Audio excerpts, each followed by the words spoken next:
I grew up in England where penguins were associated with ice. So coming here and discovering that there's penguins living where I live is just fabulous. I think I saw a tiny bit of one under a house when I was 5, and I saw another one when I was 7. I'm 7 right now. There's probably a feeling amongst all New Zealanders that these birds that we've grown up with are always going to be there, but we're finding that there's an awful lot of things that are threatening seabirds and penguins in different ways. The West Coast Penguin Trust began life in 2006. The founding members were just concerned individuals living by the coast, recognising that penguin numbers were declining, and they thought, like with most native birds in New Zealand, that the stoats were the problem. We found that they weren't. In fact, the biggest killer of penguins was vehicles on the coast roads, and the second biggest killer were loose dogs. Well, the penguin fence was required because over 100 penguins were found killed on the road by traffic. That was over sort of a 15-year period. It's now 3 kilometres long. Since the penguin fence went up, penguin activity on the road has been minimal.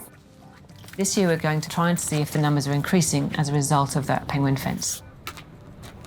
Alistair Judkins and his amazing Whistler, the penguin conservation dog, are here with us on the West Coast to identify where there are penguins. So we're looking in the Hokitika area, looking alongside our penguin protection fence, and we're looking in the Cape Foulwind, Tauranga Bay area near Westport.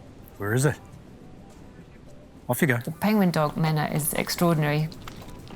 She'll lock onto a penguin scent and then go and sit just near where the penguins are going in towards their nest. This way. Good girl. On top of the field work that we're doing and the practical solutions, another key aspect of our work is education. Some areas because of the tides, but if we find lots of penguins... When the Penguin Trust started, we'd just pop into a school and do a little classroom session, and there was no real continuity, and we decided to develop an education resource that we could then help teachers to use.